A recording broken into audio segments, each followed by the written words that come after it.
of years. So Yeah. it's been pretty bad here lately.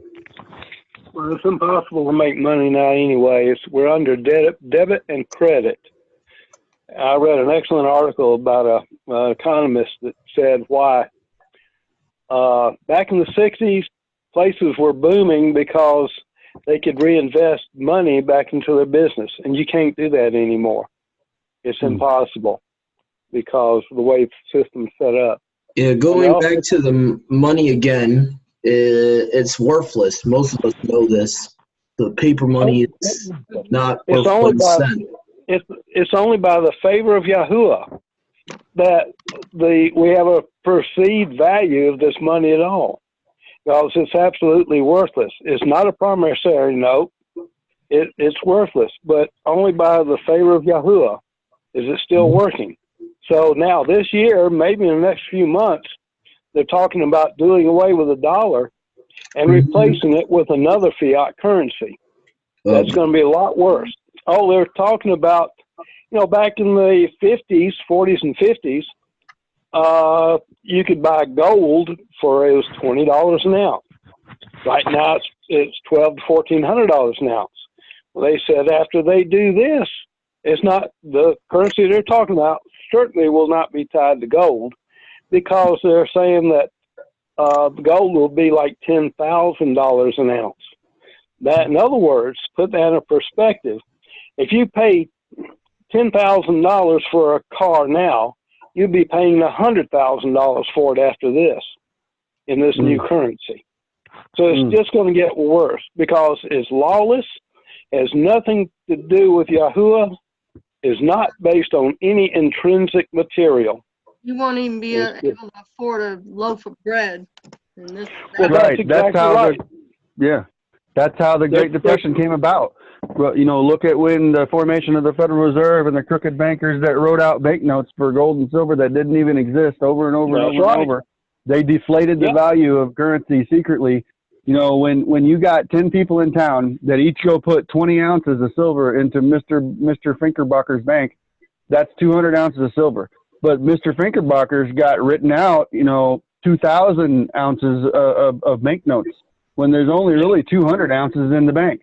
But none of them know the difference because none of them are going to all cash in at the same time, and they're just trusting in Mr. Finkerbacker. Well, that's what went down from the early 1900s with the Morgans, the Chases, the Freemans, up until the Great Depression. That's what brought on the Great Depression, was them deflating and putting notes out for stuff that don't exist, to the point where they did it so much that a loaf of bread wouldn't even, a wheelbarrow full wouldn't even go for. And that's how the Great Depression happened, and that's exactly what Kennedy was talking about in his speech about the enslaving the people, that the conspiracy of an elite group of people, a small number that's networked in, and he gave that speech, that the reason why they killed him, because he flat out let it know to everybody, right in everybody's ears and eyes, that he was not standing for that organization that was doing that, and he put in presidential order to make the money be more back to being based on silver and gold, and they weren't having it. Yeah, that's right. So even our own Congress said straight out that the U.S. government doesn't actually own any gold. They don't own any gold. No, last I heard, it was let's see. Well, it's probably changed now, but last I heard, most of it was sent to Frankfurt, Germany, and probably most of it now is in China. It's not in the probably Catholic Church. Rome, Rome's always had their hands in on it, for sure. Yeah, absolutely. And then 1933, to make it worse, totally illegal, they outlawed gold. And if you were caught with any gold, you would be sent to jail for 10 years. But you could still use your worthless dollar and transfer it. You could still get gold for your dollar in a foreign country. And Richard Nixon shut that down in 1971. So we were still doing okay, considering, even up till about 1976. And that's when everything started catching up. I've got catalogs, Motorola catalogs, anything made in America. And I could see the prices from 76 to 89. The same part went from $1.50, $2, $8, $50, and just kept going up for the same part. The part didn't change. It's just the worthlessness of the dollar. Yeah. A lot of people don't know. You can buy a brand new TV made in America, but you'll pay $20,000 to $30,000 for it because it's made by American labor. But that, you know, the whole Illuminati set up China under slave labor, and we absolutely cannot compete with slave labor. These poor people get $1 a day maybe for what they do, and it's junk. We've all fallen for it. This is all the Illuminati, and the only reason we're still around today is because of the favor of Yahuwah, and he is about fed up with it. We have to make ourselves ready. Bottom line. Yeah. This nation's got some crap coming to it. Big time. Big time, because we've been milking the whole world with our bull crap. Yes. Not only milking them, but poisoning them in the process of while we're milking them too. Absolutely. We're under the beast system. Pornography, the Hollywood, the automobile, everything came from this little land of this little lovely lady, as it's called, as a her, the one who sits as sovereigness, who reigns and says she's not a widow because she prints in God we trust on everything, like claiming to have a husband. Yeah, the land of the complacent ones that are complacent, that say, I do not see mourning or scarcity. Absolutely. Yeah, that's the prideful country, proud to be an American, and pride comes before the fall. And we got the most prideful president that we ever had right now, and nothing personally against him, just saying what it represents as this country as a people, as a conglomeration. Yeah, he's a high wizard in masonry. Yeah. A lot of people don't understand. When he wasn't elected, he was selected, like all of them. And after he supposedly won the election, after he was selected, he and Hillary and everybody else went over to the bar and celebrated. Yeah. There's not much difference. If you ever watched Freedom to Fascism with Aaron Russo, which was murdered over it, he interviewed a lot of people that said there's not much difference between the Republicans and the Democrats. They're like the mafia families. They'll squabble amongst each other, you know, but when something comes in that threatens their system, they both go together and destroy it. That's basically it. Basically, you can compare politics to pro wrestling in a way. They portrayed as one guy's the good guy supposedly, and then you got the other person's the bad guy. They call them in wrestling baby faces versus heels. And then when they're at the bar later on after the show, after WrestleMania or whatever, they're having drinks with one another, and you find out most of these wrestlers that are supposed to be hating one another on TV, most of them behind the scenes, they're family friends. They know each other's friend. Right, because of the theatrics, because the higher ups make you. They tell you, they're like, look, if there's not a bad guy, if we don't have a feud, then we can't entertain them. There has to be a feud. There has to be a feud. Most of the feuding is made up theatrics just to get people riled up, to get people sunk in and dug in and pick a side, and they're caught up in the theatrics. And then you have control by manipulating by this fake feud, by having a fake feud go on. Yeah. Exactly. And actually, to go back about what Brother Tobiah was talking about with the principalities, and it's not flesh and blood. You can actually trace that all the way back to Deuteronomy chapter 32, verse 8. That right after the Tower of Babel, every nation was given a principality that did not choose Yahuwah. And that's why he says in verse 9 of that chapter, it says, Yashar'al became his inheritance. But all those other nations he gave to those principalities. He gave them into a reprobate mind. Okay, you don't want to serve me, you want to serve Nimrod? All right, I'm going to put each nation under an angel. And actually the Targum says he gave 70 angels to 70 nations, basically. So each angel had a Gentile nation. So each their own territory. Yeah, so I've heard about France, that years ago. France has got the messenger of fashion. That's the fashion capital of the world right there. Yeah. He probably got Satan himself, the transgender. Yeah, I heard that Florida is under the messenger of confusion. Yeah. Oh yeah, I've heard about this years ago too. Who's that? Yeah, Florida is under the messenger of confusion. Really? Florida? Yeah. Huh. Illinois is under the messenger of illness. Illness. Huh.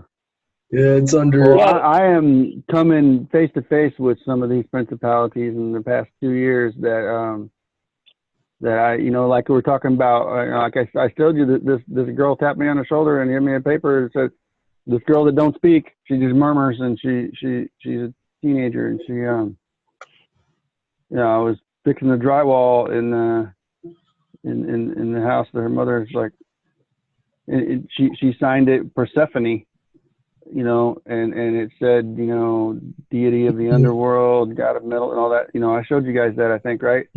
Yeah, I remember you talking about it. Mother that her mother's like, she keeps finding partially eaten snake carcasses under her bed. Yeah. And so that's just So that girl's down here. So even though a lot of our people are in this area where we're at here, just equally as much of the principalities are up in this area too. Oh, There's a battle getting ready to go down up here. But not only that, then now I ran into this Panemi and Enoch, the fourth fallen messenger that taught men the ink and the pen and the writing of their thoughts, and putting their thoughts on ink and paper. I just ran into that. I know totally. I knew there's certain things that stand out, and you just scratch your head at it and you go, wow, that's something odd about that. And you don't know until, weeks or days or months or even in this case, 2 years later, it all comes together, because like all these little different pieces are like pink, pink, pink, pink. They're all put in place. You're like, then you read a scripture and you go, wow, there's 5 pieces of a puzzle I didn't even know went together, and they all are that. Yes. Yeah. So this Panemi is the thoughts in the ink and paper, and bitter and sweet, and totally like there's a girl, she's in a mental institution right now, and she's like 13 years old, and I met her at Tacot 2 years ago, and I saw her going through the bitter and sweet. I didn't know what it was at the time. I just knew it was way like a roller coaster. Yeah. And sure enough, and then I seen her again last year, and she was like, she had a stack of notebooks. She's just writing things all the time, like, that's the one that she was talking to people in the cafe, explaining how there's this mountain and it has a portal, and the portal only opens one day out of the year. And these people come through the portal on that one day out of the year, that mountain. And she was describing the people down to their hair color and the color of their eyes, and that they talked to her and they told her all this stuff and blah, blah, blah. And I was like, whoa. Wow. And then here I hear that she's now like, people are worried about her because she got sent to a mental institution or whatever. And then the other day we were reading some stuff, and we were in Enoch, and we were talking about something, and we were looking up the messengers that taught men this and this, and I wasn't looking for that, but there it was, like the messenger that taught the writing of the ink and the pen, and the writing of thought and emotions, and bitter and sweet. And I was like, wow, there's sure enough. There it is. Totally that's totally what is running the show, and her and that deal. And it sounds a lot like the Halloween nonsense that the pagans believe in, that's the one day out of the year that the veil is thinnest. So kind of sounds what you were saying, Brother Tobiah, that she said she was seeing in her mind. It sounds a lot like Halloween and what they believe that Sam Hain does. Yeah. And you'll find out there are no coincidences. What's going over in one part of the country, you might not connect that to anything else, but it's all coordinated. Under Illuminati, everything is coordinated. Yeah, and that's the reason they picked that one night out of the year, according to the Wiccans themselves on their own websites. That's why they picked that one day of the year to celebrate Sam Hain, is because the veil, like I was talking about earlier, I think when we were on the recording, I was talking about the veil between heaven and earth, and how after sin there had to be a veil. And, according to Isaiah, Yahuwah is eventually going to rend the heavens, and that veil is going to come down. So these Wiccans, these evil pagans, believe that that's the one day of the year that the veil supposedly is the thinnest and it's easy for demons to come through. And that's why they celebrate it. And, we need to be crying out for Yahusha. We really do. Yeah. Yeah, it says when my people confess their sins and the sins of their forefathers and accept their punishment and cry out to me, then I shall hear them from the heavens, and then I shall deliver them from. It takes us confessing our own transgression, our own wrongs, and the wrongs of our forefathers, of our as the prayer of Azariah, Hananiah, Azariah, Mishael. He said something about our fathers have transgressed, and you, Yahuwah, are righteous, and you have rightfully brought us into captivity. You've rightly brought punishment upon us for our ways and the ways of our fathers, for we have transgressed all of your instructions and commands, and you are righteous to do so. And then, but they cried out to him, for they acknowledged their wrongdoing and their wrongdoing of their ancestors, like the third and fourth generations. And they accepted the fact that they were being punished, that our Father brought upon them their turmoil that they were going through, the stresses that they were going through. And they acknowledged those two things. Those two things needed to be in place, our Father said, in a couple of different places in Scripture. And they did that there in Daniel chapter 3 in Prayer of Azariah. And that's been removed, and I think that's part of the reason why it's been removed, because the witness of that is very powerful to see that it's like a recipe for making bread. You put this together and this together, and then I shall hear you. And because our Father keeps every word He's ever given. He says that when you confess and you accept your punishment, then I shall heal you and deliver you. And but he says our Father shows favor and kindness to thousands, but by no means leaves unpunished. So totally, I mean, look at David. David was, look what he went through over one mistake, the big mistake, but it was still, who are we to think that our Father doesn't show partiality. He's going to do David just like he would any of us, and any of us just like he would do David.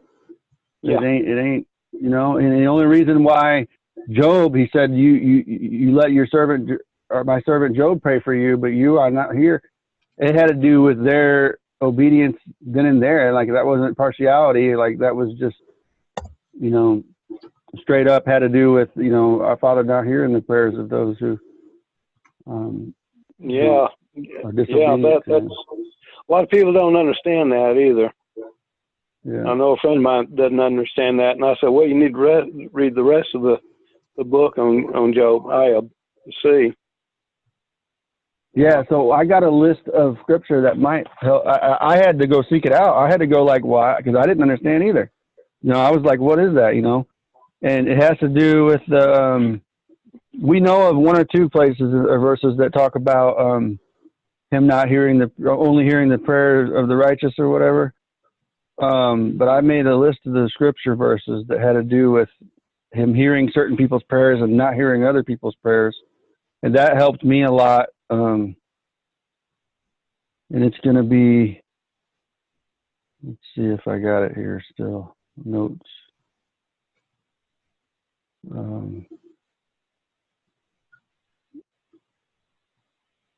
He says, when you seek me with your whole heart, I will hear you. Mm-hmm. Yeah, here you go. Okay, so Isaiah 59:2. But your crookednesses have separated you from your Elah, and your sins have hidden his face from hearing you. So our transgressions, he hides his face from hearing our prayers when we're in our transgression. Proverbs 15:8. The slaughtering of the wrong one is an abomination to Yahuwah, but the prayer of the straight is his delight. The sacrifice, the slaughtering, as we would know of, the prayers as incense, certainly go up as incense or whatever. Proverbs 28:9. He who turns away his ear from hearing the Torah, even his prayer is abomination. That one we're pretty familiar with. Most of us are. Now, 1 John 3:22 says, and whatever we ask, we receive from him because we guard his commands and do what is pleasing in his sight. That has to do exactly with what we're talking about, too. Whatever we ask, we receive from him because we guard his commands and do what is pleasing in his sight. John 9:31. And we know that the Most High does not hear sinners. But if anyone fears the Most High and does his desire, he hears him. That's talking exactly about whether our prayers are heard or not also. In Proverbs 15:29, Yahuwah is far from the wrong ones, but he hears the prayer of the righteous. Yeah. Let's see here. And what makes us righteous? When we humble ourselves and confess our sins before him. Right, And that cleanses us, right? Like of our unrighteousness. Right. Yeah. Washes our robes, garments. But what can we do about our ancestors' sins that we don't even know about? Okay, yeah, so You know about. okay, so I pulled this up for a brother the other day because we were talking about this maybe a couple months ago even, and this brother, I was reading scripture the other day, and there it was, and I was like, oh wow, okay, and so I sent it to him. Let me see if I'll pull it back up the message, because I'd have a hard time finding it again. Okay,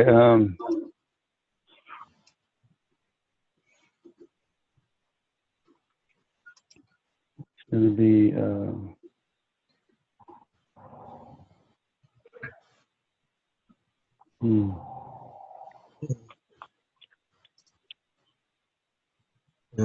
And actually, from that same chapter, Proverbs 28, verse 13 of the Septuagint says, he that covers his own wickedness shall not prosper, but he that blames himself shall be loved. So also we're to accept the blame. We're not to pass it on to other people. Oh, you made me sin. Oh, the devil made me do it. No. That wasn't me. That's That was also, so-and-so. and accepting the blame, that's also accepting Yahuwah's punishment. That's why I brought that up. Yeah, to Brother Tobias' point. That's what it means to accept his punishment, is to be like, I messed up. It's all me. I deserve what he's going to give me. Exactly. So Leviticus 26, verse 40 through 42. But if they confess their crookedness and the crookedness of their fathers with their trespass in which they trespass against me, and that they have walked contrary to me, and that I also have walked contrary to them, and have brought them into the land of their enemies, if their uncircumcised heart is then humbled, and they accept the punishment of their crookedness, then I shall remember my covenant with Yaakov, and my covenant with Yitzhak, and also remember my covenant with Abraham, and remember the land. So in Daniel chapter 9, verses 4 through 11, it says, and I prayed to Yahuwah, my Elah, and made confession, and said, O Yahuwah, great and awesome El, guarding the covenant and the kindness to those who love him, and to those who guard his commands. We have sinned and did crookedness, and did wrong, and rebelled to turn aside from your commands and from your right ruling.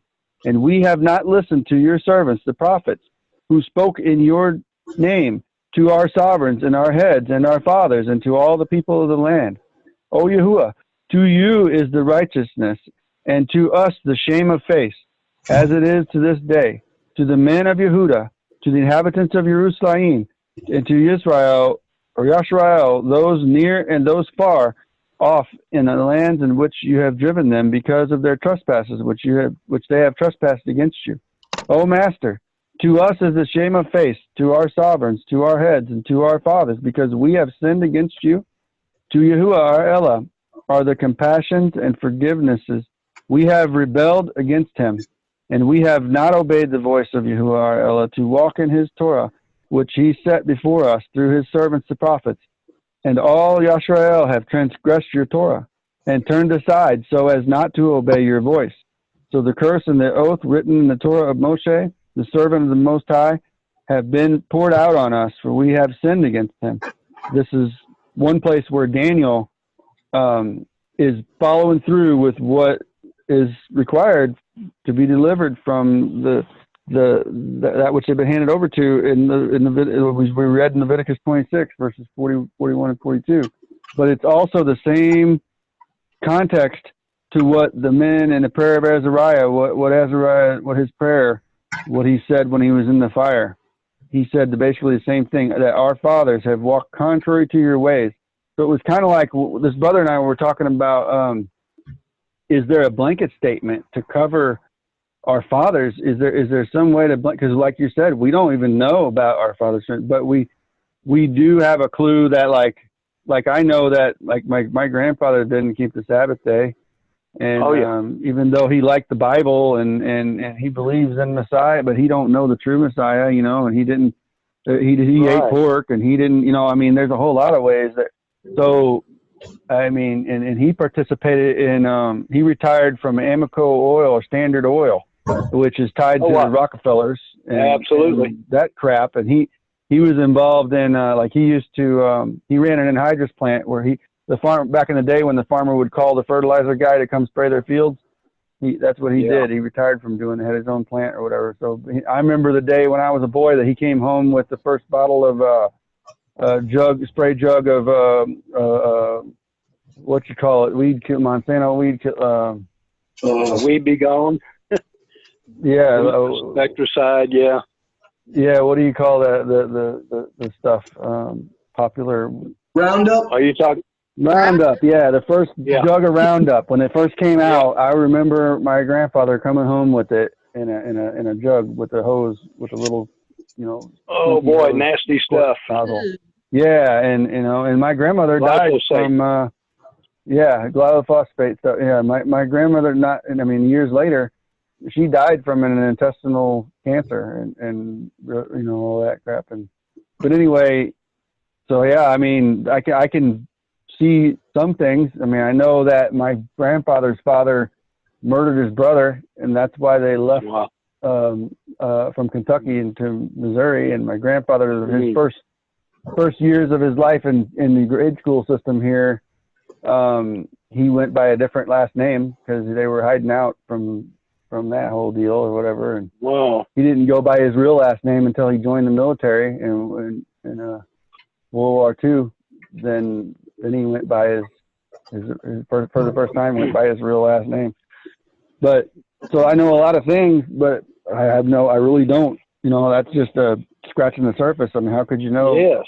But so we were talking about how do we confess the truth, because him and I are confessing things to one another about our ways. You know, because in the days, the books will be open, and one of those books is the book of hidden matters.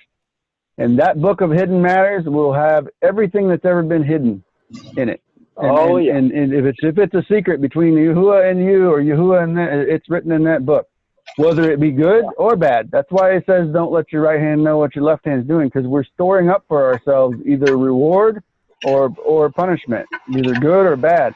And when they open up the book of hidden matters, so when we confess to one another, as it would say, confessing to one another, we're actually blotting out things from that book so that it can't be in the book of hidden matters anymore. It's now in the light. That's why it says those who seek to save their life shall lose it, and those who are willing to lose their life shall gain it. Is we confess now that was hidden is no longer a hidden matter. It might be grievous and it's shameful, and because we humbled ourselves and bared our shame, now it's not in the hidden, but it's blotted out of the book of hidden matters, and it will not be held against us, because we could be washed and cleansed from it now. But if it's kept hidden, it'll be in that hidden book. And this is the same with don't boast in what you do that is good. Don't let your right hand know what your left hand is doing, for truly if you do, you receive your reward now. That's the whole same principle, because if you do something good that only you know that you did, that nobody else knows but you and our Father that you did good, that's going to be in that book of hidden matters that's read from when the day comes, as a good thing, as a reward, that's storing up treasure. So we were having a discussion about that several months ago, and it totally blew his mind. When we got off the phone that day, it wasn't like 10 seconds later, the phone rang again. He's like, Tobiah, I got some things to tell you. I was like, all right. We go, let's get it out. And I'm like, don't worry about it. I'm telling you right now, I'm a sinner. I come from a miserable life. So I'm telling you, don't worry about whatever it is. Just know that by letting it out, it's no longer a hidden matter, and it ain't going no farther than me and you. But just the fact that me and you both know about it, it's no longer a hidden matter. You let it go. By letting go of our pride, by letting go and being humble to that level, it only takes two of us confessing to one another, as it would be said. That's what it says in the scripture, and that's what it's about. It's about blotting out transgressions from the book of hidden matters that's going to be opened in the last days. And so he was like, all right, I got to let this go. So we were talking about that, and then he was like, look, the other day, he's like, what about our releasing ourselves from our forefathers? And is there like a blanket statement? And I'm like, that's a good question. So I've been keeping it on the back of my mind, and I ran across the Daniel's prayer right there and the instructions for it in Leviticus 26 there that we read. And then I ran across the other day when we were looking at the prayer of Azariah, and I was like, wow, there it is again. So, but yeah, it's in there. I think there's, in my opinion, there's multiple reasons why they took away the prayer of Azariah. Right. I think, in my personal humble opinion, I think, like we were talking about today, who the angel of Yahuwah is, that's mentioned so many times in the Tanakh, and you never see Yahusha pre-incarnate before he takes on flesh mentioned as literally the son of Yahuwah, but you see these titles like the angel of Yahuwah, the word of Yahuwah in the Targum is mentioned a lot more in Genesis and stuff like that. But you don't see it in the Masoretic or the Septuagint. You see this known as the Malach, the angel of Yahuwah, that's separate from the other angels. And in the prayer of Azariah, if you connect that to the next verse in the canonical book of Daniel, you can put together that the angel of Yahuwah that saved them in the furnace is the son of Yahuwah, because Nebuchadnezzar is led by Yahuwah's Ruach to say, this one looks like the son of Alua. Yes. He doesn't even know Yahuwah at that point, and yet he's led to say that. He has no idea who the Elohim of Yasharal is, and yet he says this, the extra person in that furnace, he sees him and he says he looks like the son of Alua or Eloah. And so I personally believe that's one of the bigger reasons they took that out, was identifying the Messiah pre-incarnate and showing that everything Yahusha claimed he was in the New Testament you could find in the Tanakh. Everything he claimed to be in, Peter. He asked Kapha, who do you say I am? And he's like, you are the son of Eloah. And he's like, Baruch are you, Simon Bar Yonah, because flesh and blood has not revealed that to you, but my Father who is in heaven. Meaning that they somehow lost track of who this Messiah would be, it seems like. And so it seems like only Yahuwah was allowed to reveal to him, kind of like only Yahuwah revealed it to Nebuchadnezzar in the same type of way, in a different event that Nebuchadnezzar just knew out of nowhere. He's like, wait a minute, that looks like the Son of the Almighty. You know, so it's like, you know, and Nebuchadnezzar wasn't a believer, I don't think, at that point. I mean, after the fiery furnace, he became a believer, it seems like. But during that time, Nebuchadnezzar was an idol worshiper. For him to say that, it's like completely out of his character. It would be like, how would he know who the Son of the Highest is, you know? Yeah. So, I don't know. The whole reason they were put in the furnace is because they wouldn't bow down to that idol, that golden statue. Yeah. And in the prayer of Azariah, it literally says the angel of Yahuwah rescued them. That he was the one, he was the extra person. That was Yahusha. Yeah, it was Yahusha in there before he on flesh. So I've come to that realization that's who he was, who he was known as in the Tanakh, in our modern versions of the Tanakh before he took on flesh. He was always given that title of the Malach of Yahuwah. And he's the one that visited Hagar. And actually in the Targum today in our study, we saw that in the Targum version of Genesis 16 and 17, he's actually called the angel of the covenant. Mm-hmm. And which you can find in Malachi 3:1 in the Septuagint. It's called the word of Yahuwah. Yeah, the word of Yahuwah is mentioned in the Targum so many times as a person, as a literal being, not just his utterance, but an actual being, person that was in the garden, walking in the cool of the day. I think the Masoretic says that Elohim was walking in the cool of the day. So we're with our pre-biased minds, we're already thinking that it's referring to the Father. But in the Targum, it says the word of Yahuwah was walking in the cool of the day. So, I think there's many reasons these apocryphal books are taken out. It's many ways to stop the link between the Tanakh and the Brit Hadashah, to take away the importance of keeping the Torah. For many, many, many reasons, those books are taken out. I think another reason, too, it was prophecy for that to happen. In 4th Ezra, it says that only certain books that Ezra wrote would be released to the public. And Yahuwah told him to put aside the other 70. He told him, he's like, listen, you're gonna hide these books. You're not gonna release them to the public. And so we know for a fact, according to that prophecy, there's a bunch of books that have not been released to the public. Even though the 15 books of the Apocrypha have been released to the public, they were put away. They were hidden after released. They were taken away for whatever reason. For some reason, Yahuwah wanted them to be put away. Mm-hmm. And the word apocrypha actually means hidden. That's literally what the name apocrypha means. So I think it was Yahuwah's will for that to happen.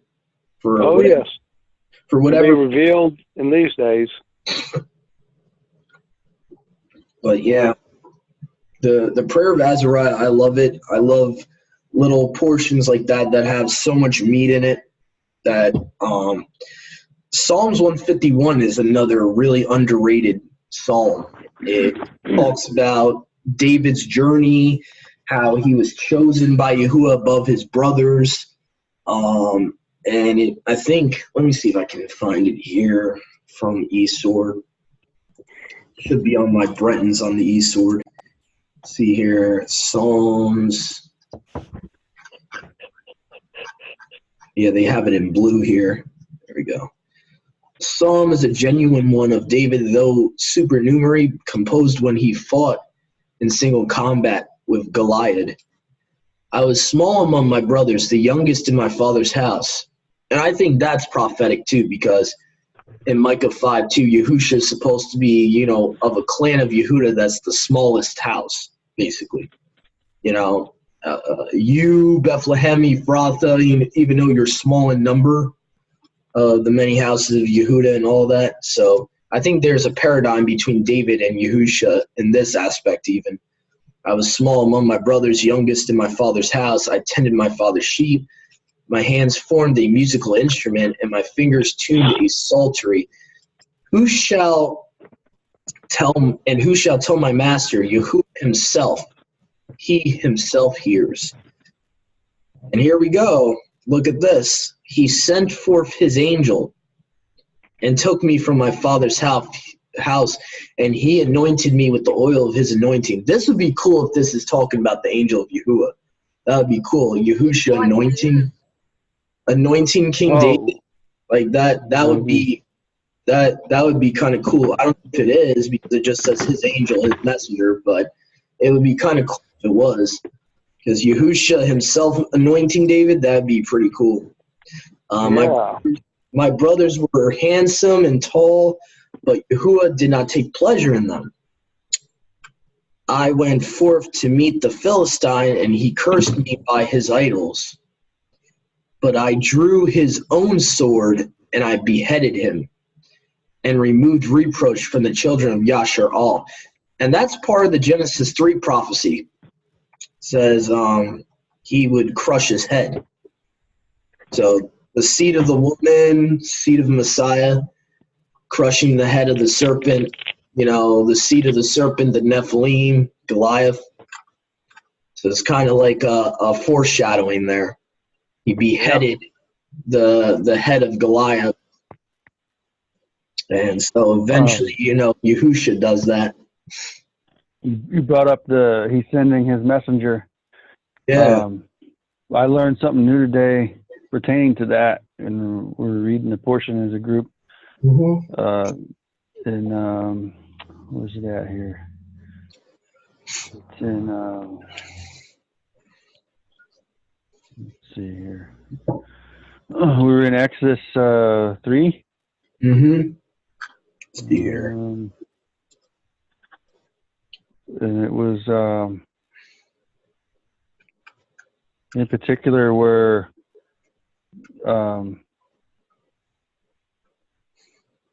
the mother of Moshe's children circumcised one of them. Mm-hmm. Where's that at here?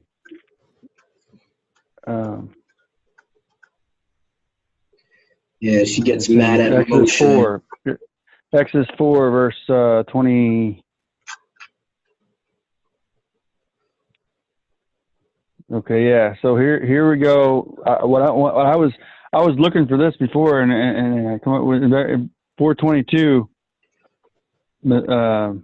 Our father told Moshe, he said to tell Pharaoh that Yashrael is my son, my firstborn son.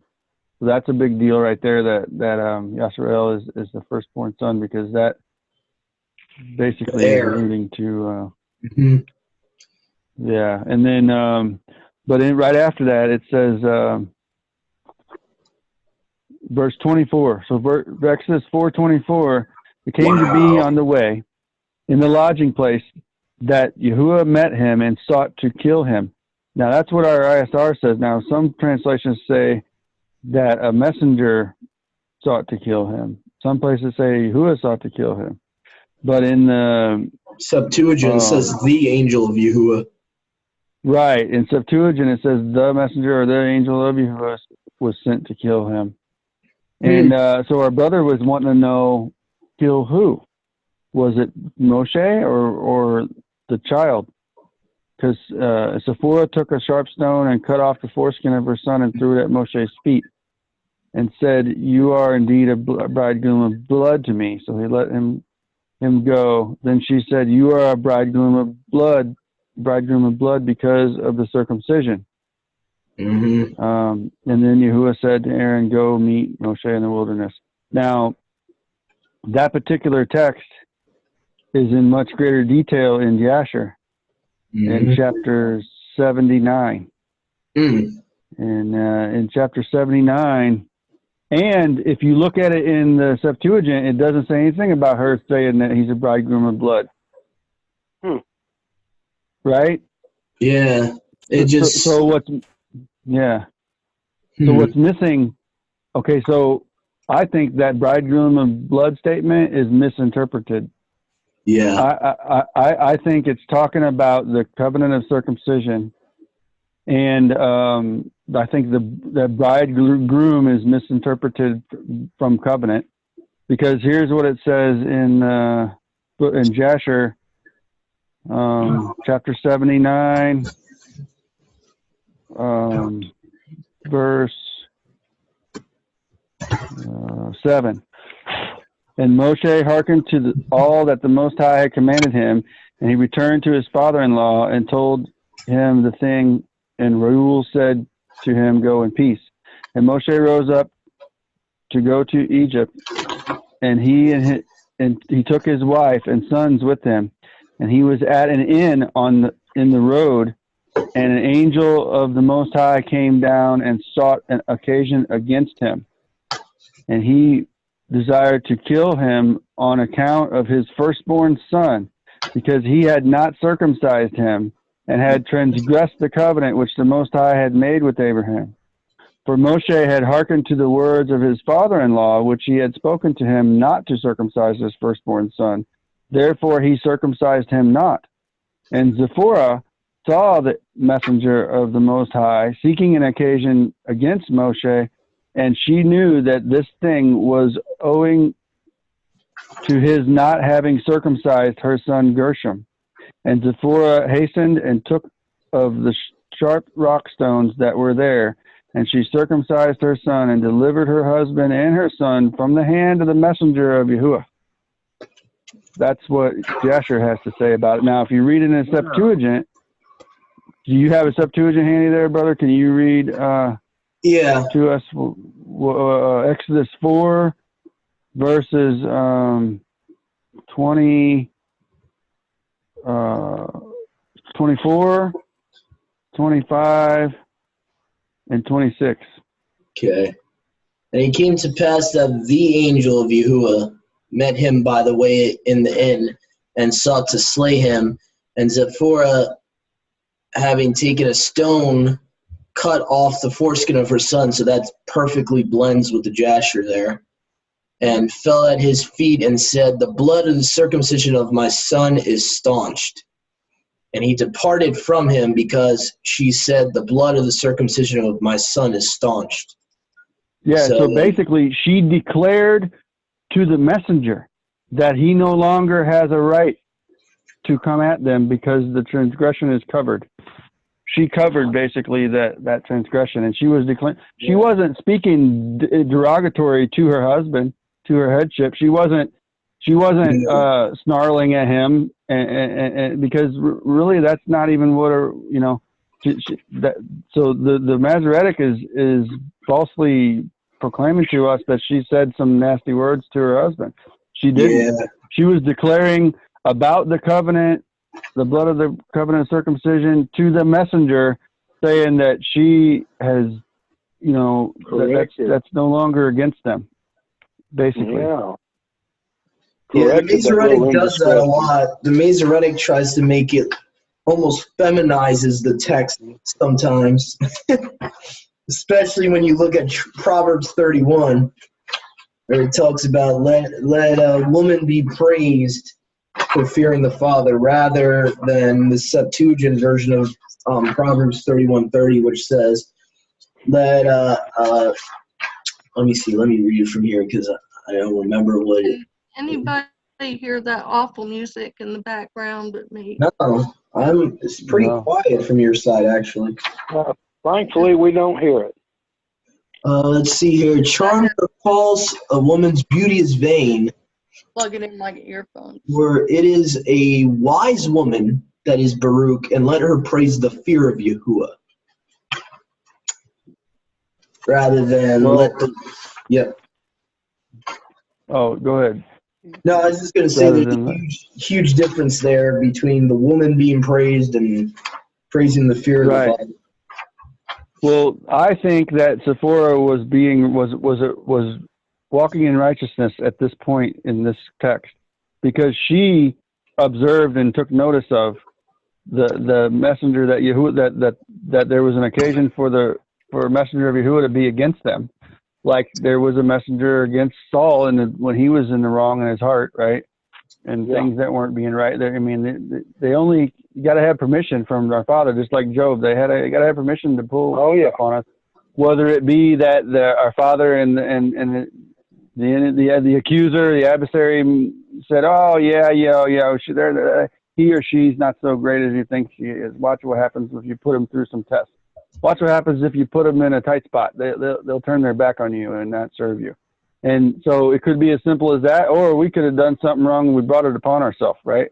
But regardless, she was able to see. Her eyes were open to see, and she, her action, she shema. Her actions were righteous. She took and made things right. So I see her as being a righteous woman, and in the whole matter, I don't see anywhere where. But the enemy would be like him to want to make her look like a snarl-toothed hag that was ragging out on her husband. But what does the righteous woman do in the case of her husband? It says that a righteous woman in the book of Timothy, in 1 Peter chapter 3, says, "In the same way, wives, be subject to your own husbands, so that if any are disobedient to the word," which right here we have, Moshe did not obey the instruction. He was disobedient to the word. That they, the husband, without a word, in other words, the woman doesn't go nagging any, without a word, might be won over. In other words, she finds favor in her husband's eyes by the behavior of their wives, as in her actions cause him to favor her, to find favor, having seen your blameless behavior in fear. So she, in fear of the word of the Most High, in fear as in work out your salvation in fear and trembling, and as in, those who fear him, she feared the Most High. She knew that this was a matter of not walking in the ways, she examined the matter like, oh my gosh, this is something bad that's come upon us. And she considered, what could we have done that wouldn't be favorable in our Father's eyes? Just like Jacob considered, what could I do when he was thinking he was going to lose Benjamin. They kept Simon down there in prison, and they want to take Benjamin, his last son by Rahel, the only brother of Joseph, the youngest of his house, the child of his old age, right? And he considered and thought it could be that we are perceived as thieves because of the silver in their sacks, and it could be that I have let my flock or my herd or those of my house go to graze on the neighbor's grain because a neighbor's field, because my fields are bare. Well, the right rulings on that are you should repay double, and if your flock or your herd, Exodus 22, graze in your neighbor's field because your fields are bare, then you shall certainly repay from the choicest of what you do have.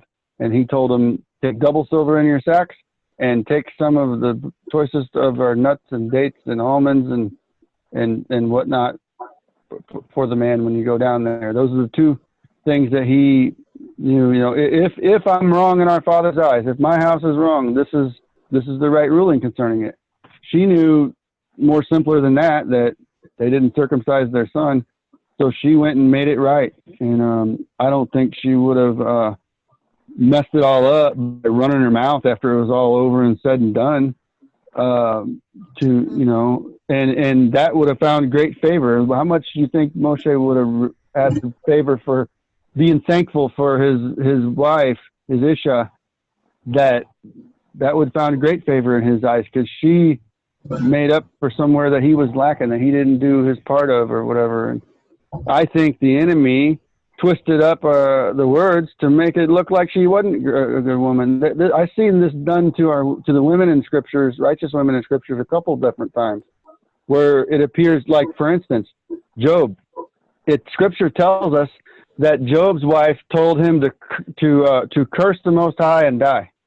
That word right there is not curse, it's Baruch. It says that she told him to Baruch the Most High.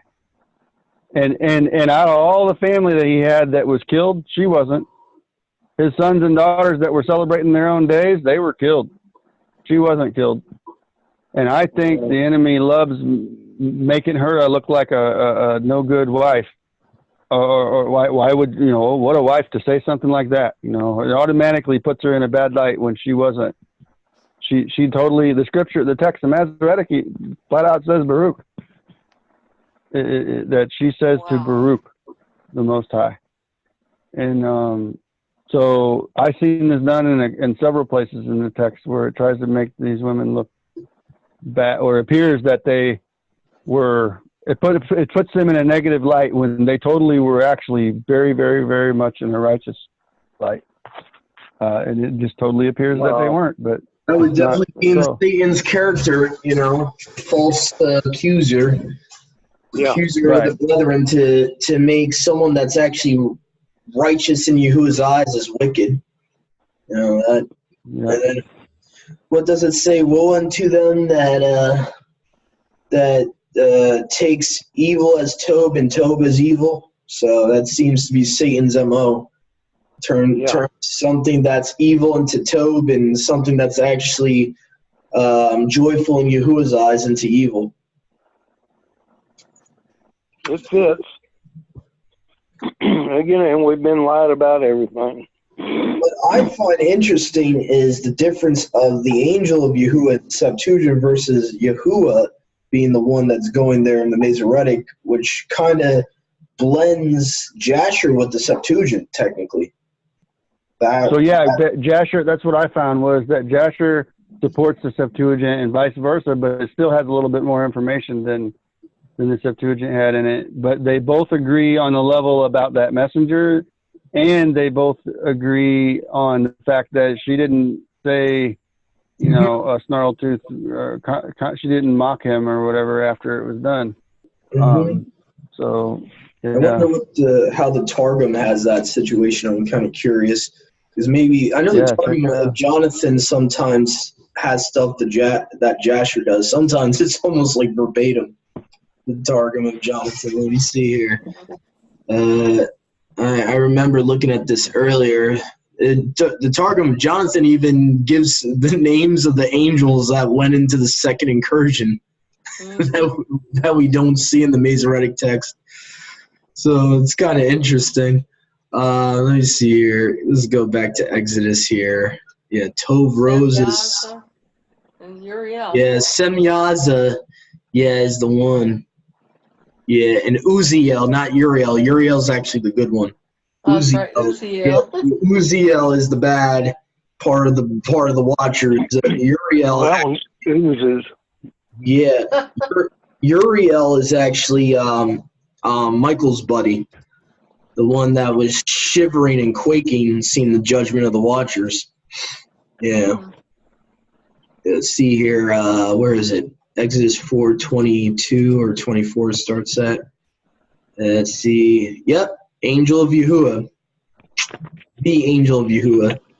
But it was on the way in the place of lodging that the angel of Yahuwah met him and sought to kill him, because Gershom, his son, had not been circumcised, inasmuch as Jethro, his father-in-law, had not permitted him to circumcise him. Oh! So there it even gets more, because the Septuagint doesn't even mention about his father-in-law suggesting that he not circumcise him. But Jasher does. I'm convinced that Jonathan, this Jonathan guy, was using the Jasher accounts to combine with the text, whatever text he was using for the Aramaic Targums, because it's almost verbatim in certain verses where Jasher mentions the same thing almost. See here, and Zipporah took a stone and circumcised the foreskin of Gershom his son, and brought the severed part to the feet of the angel, the destroyer. Hold on. See, so the throwing it at the feet wasn't at Moshe's feet. This was about, you know what I'm saying? Yeah, and maybe this is the same angel that was striking the houses that didn't have the blood on the doorpost. Because doesn't it talk about the destroyer? Yeah. I will send the destroyer that don't have the blood on the doorpost. Yeah. So Yahusha might have been the one that was actually doing that, possibly.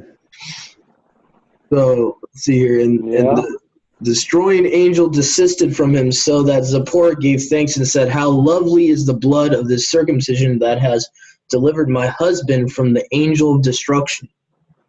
Interesting. Very interesting. Mm-hmm. So, yeah, it said the husband sought to circumcise, but the father-in-law obstructed him. And now let this blood of circumcision atone for my husband. Now that definitely connects to Yahusha there. Mm-hmm. Wow. Yeah. That's interesting. But yeah. So this is the Targum of Pseudo-Jonathan that has that added information. He has a lot of added information. Like, case in point here, we were talking about Deuteronomy 32:8 before. When the Most High made allotment of the world unto the nations, he preceded the sons of Noah. So it lets you know this is the timeline of right after the flood. In separation of the writings and languages of the children of men. When were the languages given? Tower of Babel. Yeah. Tower.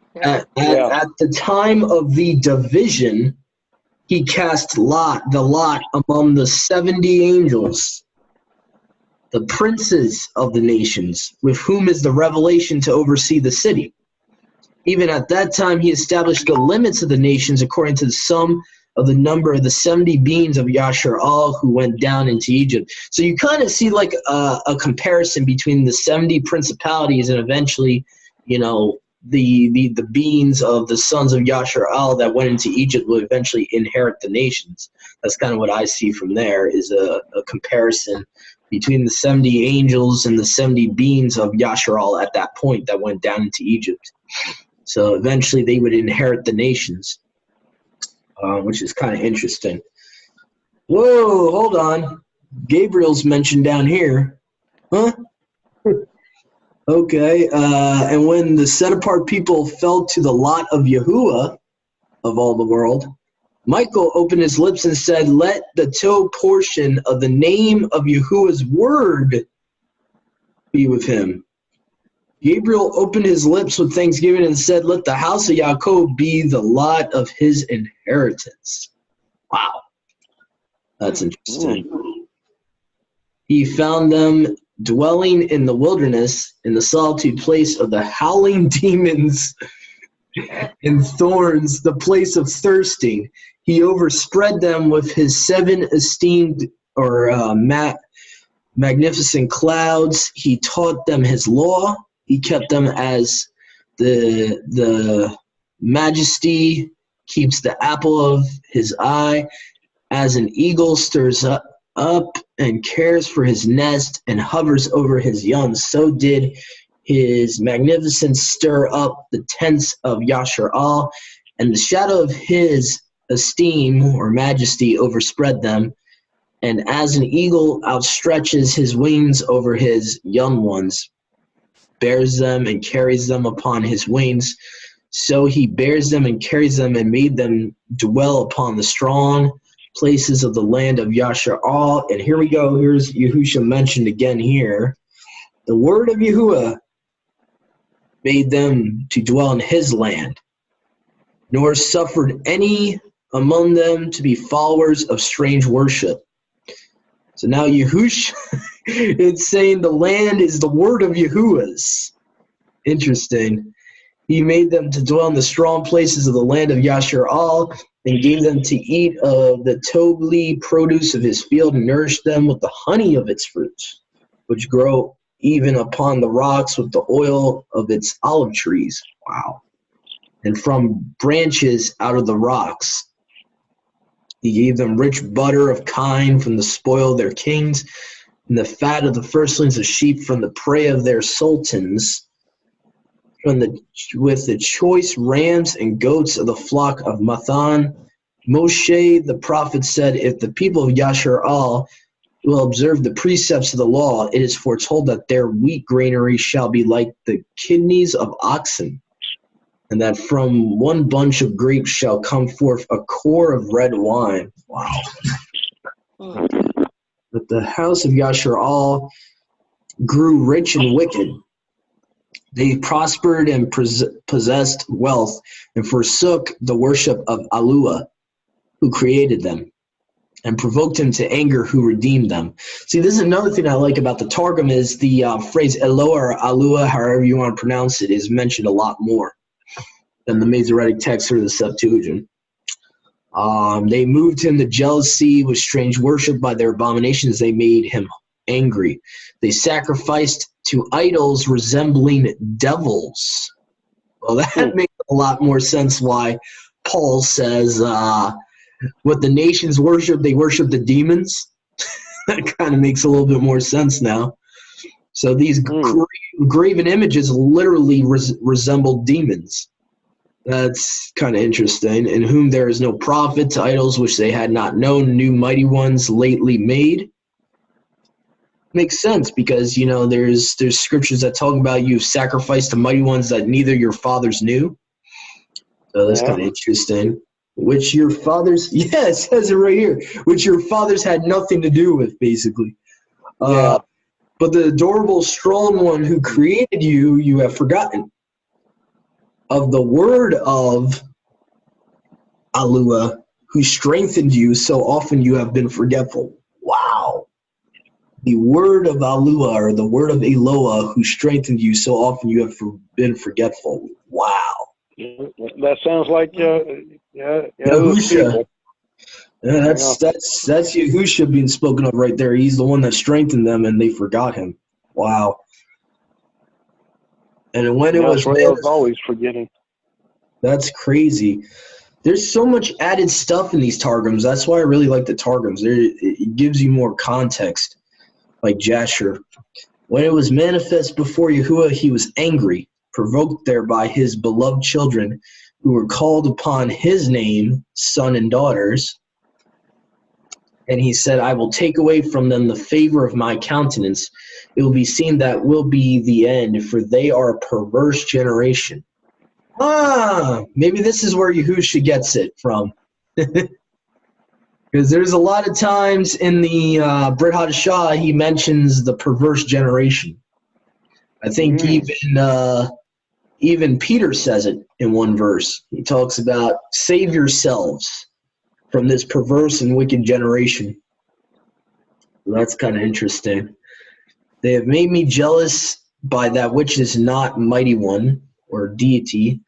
They have angered me by their vanities. I also will provoke them to jealousy by people which has not been a people. Wow. This directly correlates with Hosea. Wow. I will... Does it say that in the Masoretic? I will provoke them to jealousy. I think it does, but I don't think it says it that way. It's kind of more connected to Hosea the way the Targum reads it. By a people that has not been a people. Yeah. Now, you know, we often talk about the UN, neither United nor Nations. Interesting. I don't know. Let's see here. 32:21. Well, I think a people that's not been a people is talking about the Gentiles, about the grafted in. The firstborn was Lo Ami. See here. People. Yeah. I will make them jealous by those who are no people. Oh, wow.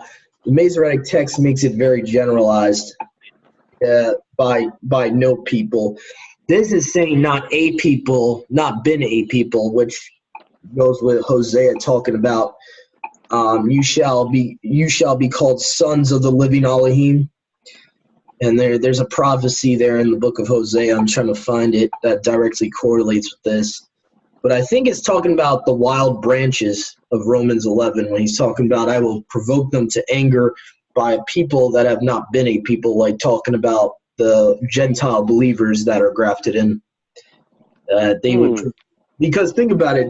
Paul says in Romans, I am spreading the glad tidings that some of my own brothers would be provoked to jealousy. So I think that's why I've always believed it's talking about the wild branches as a people that are not a people, and that they would become part of his people, basically. They, in that day, let me look up this verse real quick. In that day, they shall be called sons of the living,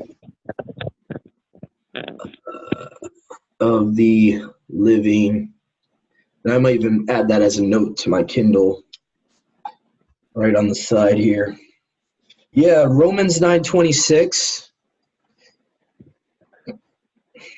Paul quotes Hosea 1:10 in Romans 9:26. Let's see, it says, let me go to a more literal translation here, all right? Yet the number of the children of Yashar'al shall be as the sand of the sea, which cannot be measured or numbered. And it shall come to pass in the place where it was said to them, you are not my people. There it shall be said, you are the sons of the living Elohim. But where does it talk about provoking to jealousy? That's what I would like to look up, that phrase, provoking jealousy, because that's mentioned a bunch of times.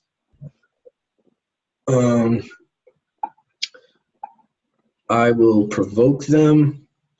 I think I'm going to still write that as a note, though, a correlation to Deuteronomy 32:21. I'm just going to add a note of Hosea 1:10, I think it is. And because it seems like it's talking about the same prophecy, 1:10, and Romans 9:26. Just have that as a note to my highlight there. There we go. Now that will be there. Okay, let's look up. I will provoke them. Oh, you know what I'm thinking about? The other one that says, I will provoke them with a foolish nation. That's the one I was thinking of. I will provoke them with a foolish nation, which is kind of similar to Deuteronomy 32:21. Let's see here. Oh, okay. Okay, the Deuteronomy 32:21 of the Masoretic says a foolish nation. That's why I got confused. Okay. See here. Yeah, the NLT gets it really, really specific. They said, they have roused my jealousy by worshiping things that are not Elohim.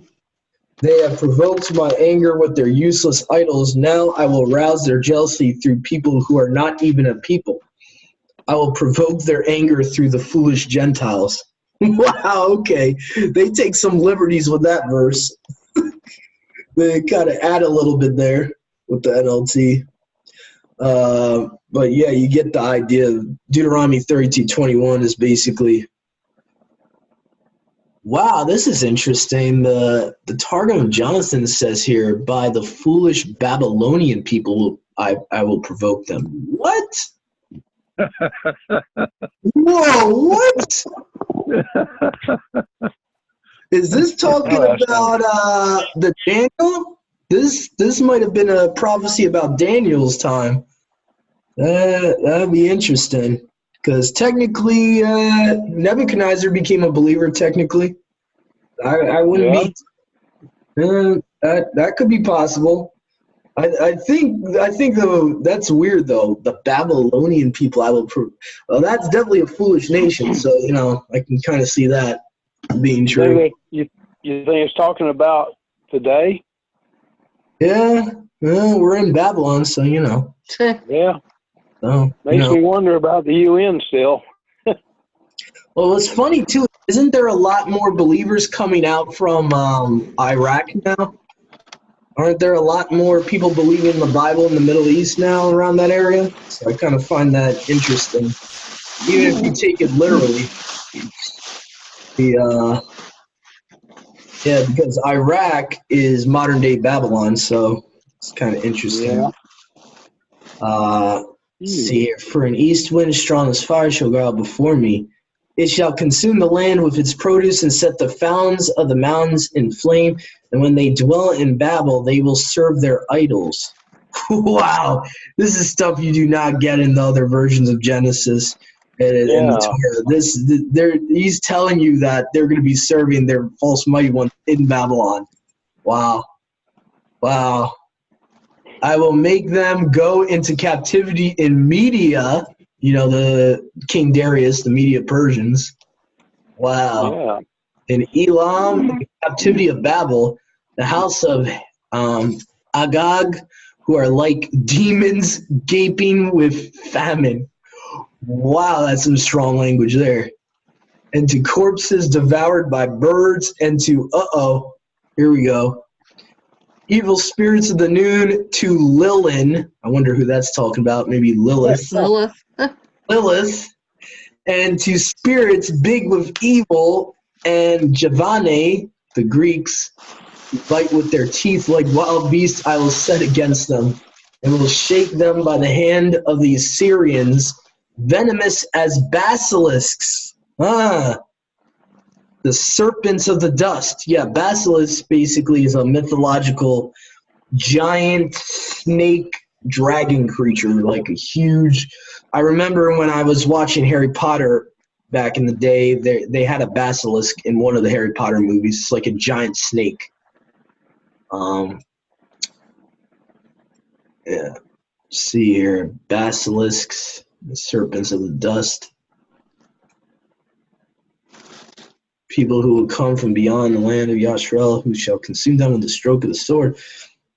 Those who are left in the land of Yashrael will I throw into the terror of death. In the chambers here and there where they sleep, their young men shall perish, their maidens, their sucklings with their men, and their elders. I have spoken in my word to withhold from them my set-apart spirit. I will make them weak as a man who reaps his field leaves but one upon the ground. So will I abolish their memory from the book of the genealogy of mankind. Wow. But for the wrath of the enemy, and that their oppressors would esteem themselves against me and say, our hand has taken vengeance upon our adversaries, and all this has not been decreed by Yahuwah, for they are a people lost to Tob counsel and void of understanding. Oh, that they were intelligent in the law. What? That might be something to highlight there. Oh, that they were intelligent in the law and that they understood what they will become in their latter end. Wow.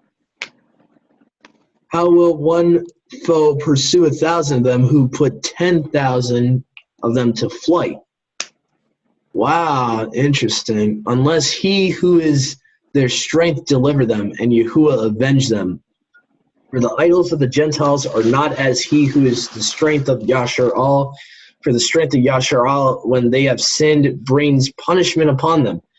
But when they stretch forth their hands in prayer, he answers and delivers them. But the idols of the peoples and strange worships are of no use. But because we have provoked him and have not returned to his service, our adversaries are our witnesses and our judges. For the works of this people are like the works of the people of Sodom, and their evil counts are like those people of Gomorrah. Hold on, whoa! This is like, this is reminding me of the book of Jeremiah. This is interesting. There's no way it says that in the Masoretic. This is interesting. So this is like connecting like the prophets together in that version of Deuteronomy. Kind of interesting. Let me see here. What does Deuteronomy 32 say in the Masoretic? Oh, okay. No, it does. Okay. For the vine is the vine of Sodom. The vine?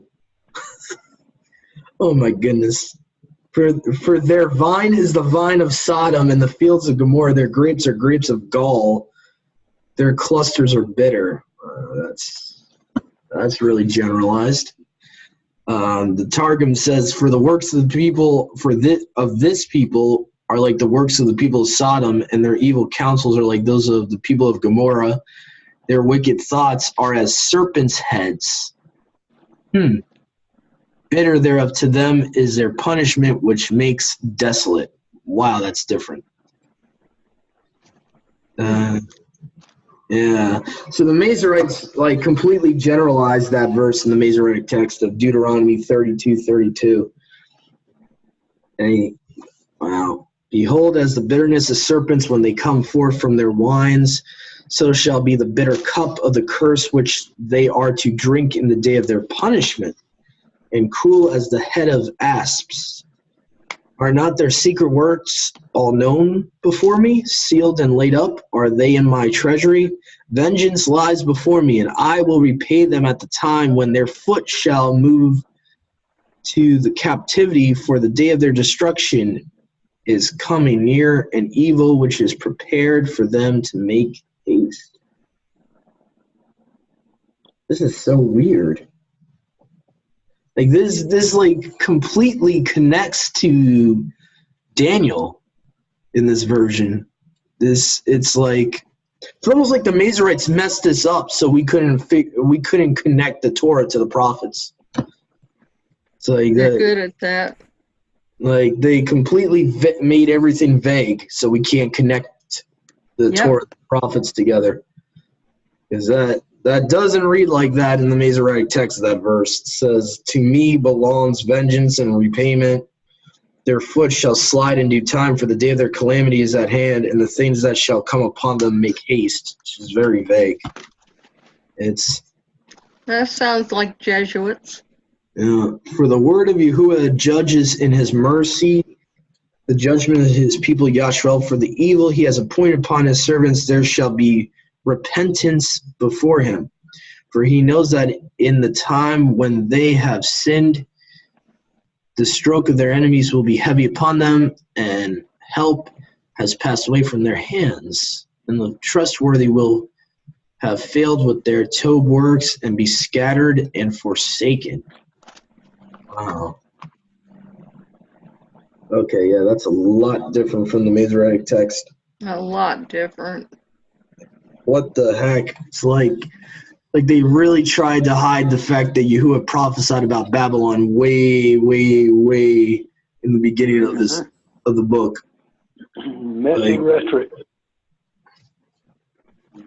And the enemy will say, "Where is the fear of Yasharal, their strength in whom they confided? Who ate the fat of their sacrifices, drank the wine of their libations? Let him now rise up and help you. Let him shield you by his word. When the word of Yahuwah shall reveal himself," whoa, you might want to highlight that. "Shall reveal himself to redeem his people, he will say to all the nations, Behold now, I am he who am and was and will be, and there's no other Elohim besides me. I, in my word, kill and make alive. I smite the people of the Beth Yasharal, and I will heal them at the end of days, and there will be none who can deliver." Whoa! I feel like I'm reading something from the Book of Enoch or something. Like, this is crazy. It's talking about Baruch. Yeah, like, whoa.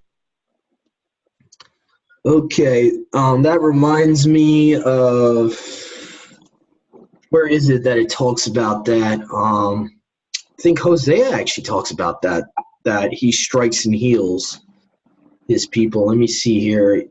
I forget which chapter in Hosea it is, but it talks about, let us turn back to Yahuwah. He strikes us. Yeah, where is that? I feel like, let's see here, at the beginning of the word said, yeah, go take yourself a bite. No. I think it's like Hosea 3 or 4. Yeah, let's see here, the confidence of curse in the line.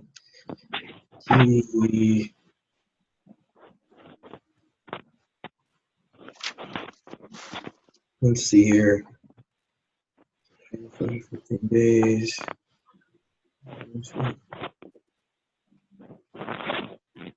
Yeah, it's something that Hosea talks about, on the third day he will raise us up. That connects to Yahusha, and I forget where it is in Hosea. Hosea 6.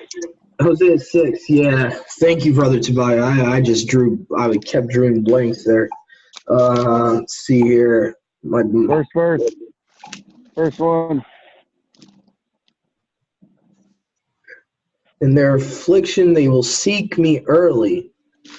saying, "Let us go and return to Yahuwah our Elohim, for he has torn, and will heal us. He will smite and bind us up." That's Hosea 6:1 of the Septuagint. After Come, 2 let us turn days, back to Yahuwah. For he has torn, but he does heal us. He has stricken, but he binds us up. After 2 days, he He shall will heal us. revive us. On the third day, he shall raise us up so that we live before him. It's interesting that instead of after the third day, the Septuagint says, "In the third day we shall arise and live before him." 3 days and 3 nights, maybe? Yeah. So that in the third day means like literally on it, not after it. So Yeah. On the third day. we shall arise and live before him. So this is talking about the resurrection. And shall know him. Wow. Yeah, that's the Septuagint there in verse 2. And shall know him. And that's whose bodies are on the streets of Jerusalem for 3 days? What is it, the 2 witnesses? Yes, the 2 witnesses. Interesting. And I've always thought that when they're resurrected, that's the first resurrection. Absolutely. He's not going to resurrect them by themselves. He's taking us all up. Let's see, Hosea 144,000. Hosea 6:1-2. I'm going to put on a note here after Deuteronomy 32:39 of the Targum. I'm going to put a little note here that says CLXX. Enter. Now I can look back to that. This is what I mean by the Septuagint and the Targums are actually blending together with the extra biblical books. Give you more understanding. The Masoretic text is the problem. That's the problem. That's why people say, "Oh, there's contradictions with Enoch and Joshua and Jubilees." Yeah, if you use the Masoretic text, there's contradictions. Yeah, if you have a general modernized Bible, then yeah. But yeah, even with the new moon stuff, the only contradiction you can come with which new moon is really the new moon. The only contradiction there is if you use the Masoretic text of Psalms 81. If you use any other version of Psalms 81, it doesn't contradict Enoch at all. So that's another problem. When you look at the calendar situation, the Masoretic text funkies a lot of stuff up with that too. But yeah. Let's see here. We shall find him ready as the morning. Okay, let's see here. So is there anything else important in Deuteronomy 32 here? From my hand, Gog and his armies whom I have permitted to make war against them. Now this is interesting. So this goes to Ezekiel here. Wow, there's a connection here with Ezekiel. I have lifted up my hand with an oath to heaven and have said, as I exist, I will not abolish my oath forever. If I whet my sword as lightning, it will prevail in the judgment of my hand. I will return retribution on them who afflict my people and repay to their enemies the hire of their wickedness. I will make I will make my arrows drunk with the blood of their slain, and the captivity of their army shall be punishment of my people's foes. I will make my arrows drunk with their blood. My sword shall consume their flesh with the blood of the destroyers of my people, their captives and their chieftains of their armies. Rejoice, ye heavens, ye people of Beth Yasharal, for the blood of his servants which was shed, he has avenged. What? This is like connecting Revelations now. The blood of his servants which was shed, he has avenged. Yeah, that's like almost verbatim with Revelations. When it talks about, avenge the, when are you, O Yahuwah, gonna avenge us? When the martyrs cry out to him. That was kind of interesting. He has kept and returned righteous vengeance upon his adversaries, and by his word he will make atonement for his land. Wow.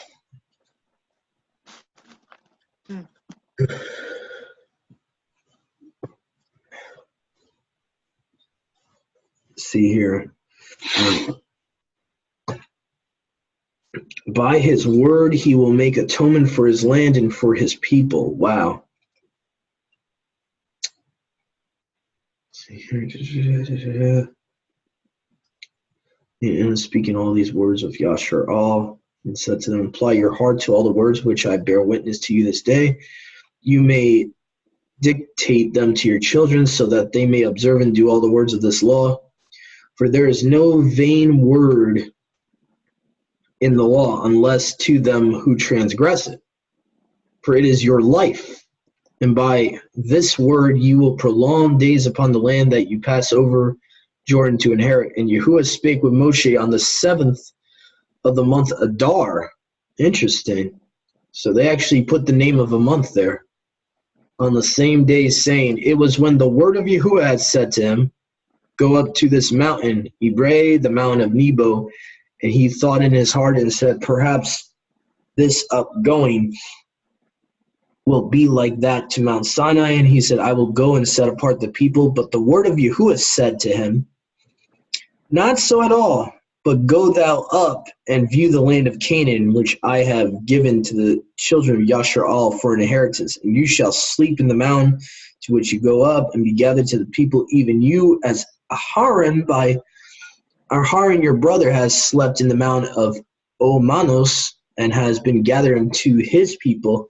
Moshe at once opened his mouth in prayer and said, Yahuwah of all the world, I entreat that I may not be as a man who had only one son, who being in captivity he went and redeemed him with great price. He taught him wisdom and art, and espoused him to a wife, planted for him a royal bower, builded him a marriage house, prepared for him the bed, invited his companions, baked his bread, slew his victims, and mixed his wine. Yet when the time came for his son to make glad with his wife, and the guests were about to set apart the feast, then was that man required to go to the house of judgment before the king, and be punished with the judgment of death. Neither would the delay to execute his sentence, that he might see the happiness of his son. So I have labored for this people. I have led them by your word out of Egypt, out of Mitzrayim, and built for this people. I have taught them your law, built for them the tabernacle to your name. But now that the time has come to pass the Jordan, I am punished with death. Let it please you to withhold from me this sentence until I have passed the Jordan to see the Tob of Yashar'al before I die. And then it says, Yahuwah the world answered him and said, because you did prevaricate with my word in the midst of the children of Yashar'al, at the waters of contention, at Rechem in the desert of Zin, and did not set apart me among them. So, wow, this lets you know that Yahusha is the rock. Wow.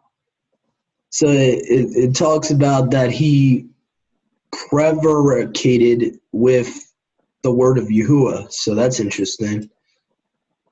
And did not set apart me among them. Therefore you may look over against it, but shall not enter into the land that I give unto the children of Yashar'al. And this is the order of the benedictions of wherewith Moshe the prophet, Baruch, the children of Yashar'al, before he died. And he said, Yahuwah was revealed at Sinai to give the law unto his people of Beth Yashar'al. And the splendor of the esteem of his majesty arose from Gibal to give itself to the sons of Esau. Interesting.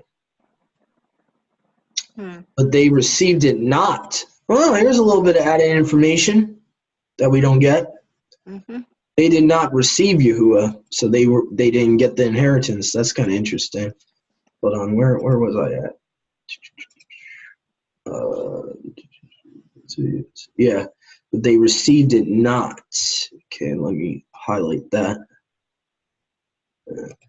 It shined forth in majesty and esteem from Mount Paran to give itself to the sons of Ishmael, but they received it not. It returned and revealed itself and set apartness unto his people of Beth Yashar'al, and with him 10,000 times 10,000 set apart angels. Wow. He wrote with his own right hand and gave them his law and his commandments out of the flaming fire. Wow. That's interesting. So you have a little bit of added information here about 10,000 of his messengers being with him. And whatever has befallen to the nations because he loved his people of Beth Yashar'al, and all of them he has called to be set apart ones, to stand in his set apart place when they observed the precepts of the law. They were conducted at the foot of your esteemed cloud. They rested and encamped according to the dictate of the word. The sons of Yashar'al said, Moshe commanded us the law and gave it for an heritage to the tribes of Jacob, and he was king in Yashar'al. When the chiefs of the people were gathered together and the tribes of Yashar'al were obedient to him, let Reuben live in this world, nor die the second death, which the wicked in the world to come. Wow, there's a lot of added stuff here. Wow. And let his youths be numbered with the young men of his brothers of Beth Yashar'al. This is interesting. This is the benediction of the tribe of Yehuda. Okay, Simeon, thus he spake, receive. So yeah, this would be interesting. I think eventually I would like to do a complete Targum study with our group, just reading through the Targum. And there's just so much stuff in this. It's almost like a whole nother Torah. It's like a whole nother book.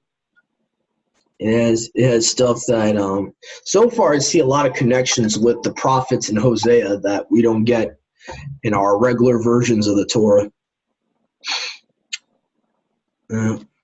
But all right, I'm going to let everyone go. I know it's getting late. Let's say a closing prayer here. Yeah, that I want to say this, that message that you gave Tobiah earlier should be recorded, and not listen to a preacher that preaches the smooth things, but the things we don't want to hear. You were going on and on, and very convicting. It says it even through just the writ itself.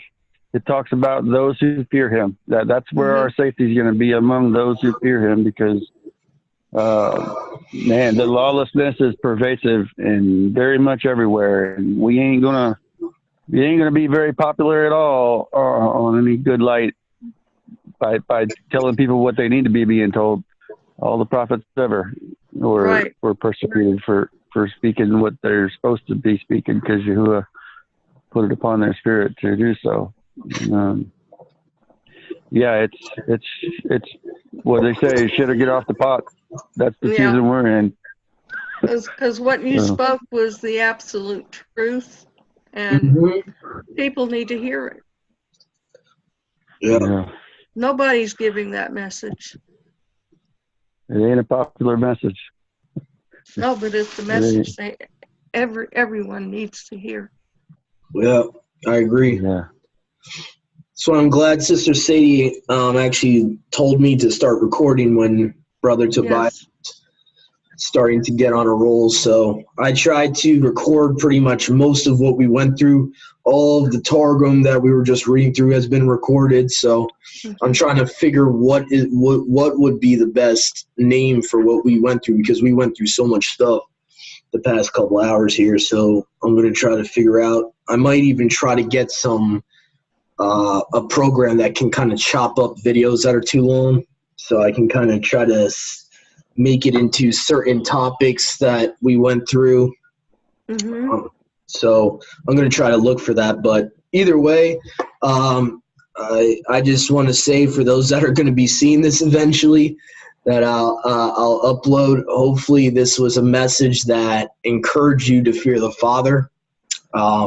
As our brother Tobiah vehemently, vehemently. I'm Get sorry. the word right. Sorry, vehemently kept harping on how important it is to fear Yahuwah and fear Yahusha, and not let this world conform our minds. Yes. So I pray that this would be a message for you that you can get from, and hopefully the other stuff we talked about would be some decent information for you. I know Brother Dennis and we mentioned some truther stuff we kind of hit point on. Brother Tobiah did too, about the money in this country. So don't cling on to your money so much. It's not worth anything anyway. Don't be worried about this paper money. It's not worth 1 cent. So it's going to be taken away very soon. Yeah, we all need to train ourselves to let go of stuff like this, because once the mark of the beast happens, you're not going to be able to buy or sell anything anyway. You're going to have to fully depend on the Father right now. So the best thing we can do as believers is actually put all of our trust in Him right now. So it'll be easy by the time that happens that, we're already trusting in Him. So it's kind of like, now we're ready. So thank you for listening in and staying with us for the rest of this Yom, this day. So thank you very much, and shalom. Shalom. Shalom. Shalom.